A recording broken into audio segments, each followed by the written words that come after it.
if I'm looking at a short sale versus a foreclosure, what's the difference in terms of the impact on my credit?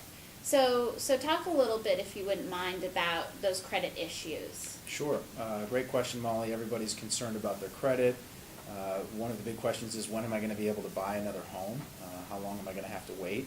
And the answer, of course, is it does depend. It does depend on whether you've done a short sale. Have you just missed some payments going into a loan modification? Or did you actually end up in foreclosure on your property? And generally speaking, there's kind of two sides to credit.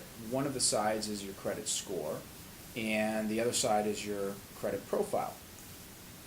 Yeah, I mean, the difference between the two is, a score is made up of things that are on your profile, but, if you have a short sale versus a foreclosure and you miss 6 payments doing either or, then you're really going to have about the same hit to your credit score either way. However, your credit profile is going to be affected more by the foreclosure, because that shows up as a judgment on your profile, rather than with a short sale, it will just show where your note's at. It will just say, settled for less or something similar to that. And it's a little easier to recover from that versus a judgment. So, but the other thing that people have to keep in mind is that in a short sale process, we generally get through it a lot faster than we do in a foreclosure. Generally, a foreclosure can take longer before the banks are finally taking the home and ending the reporting to the credit. So that's kind of key into how much it will affect your credit score. Yeah, which is important because your credit repair, if you will, in other words, fixing the credit score, getting it back up to what it might have been prior to an event like a short sale or foreclosure, that repair work is going to begin at the end or the closure of the transaction. So if you had a short sale, let's say, or you had a resolved loan modification, or you had a foreclosure, at the date of the closure of that, that's the day that you begin getting that credit score back up.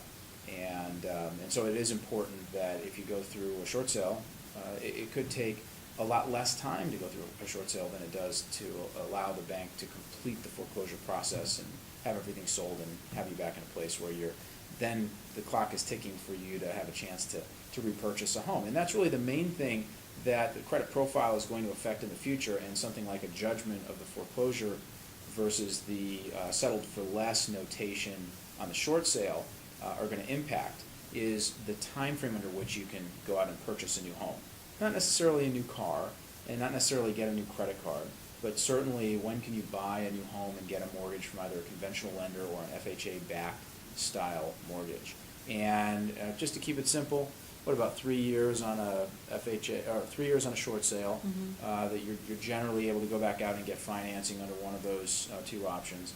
And if it's a foreclosure, it's going to take longer. It could take 5 years. It could take 7 under certain lending circumstances to get back into a place where you can get a certain type of loan to buy a property after a foreclosure, which makes the short sale an interesting option for a lot of folks who are interested in getting back into the home market sooner than later.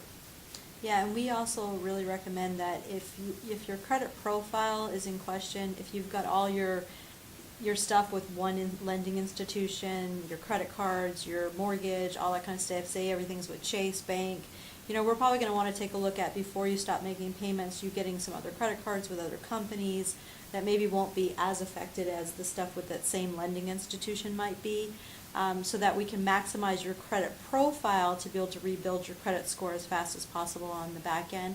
And we have some great resources through Homeowner 101 of some credit experts that people can tap into to have their credit profiles looked at prior to starting the process.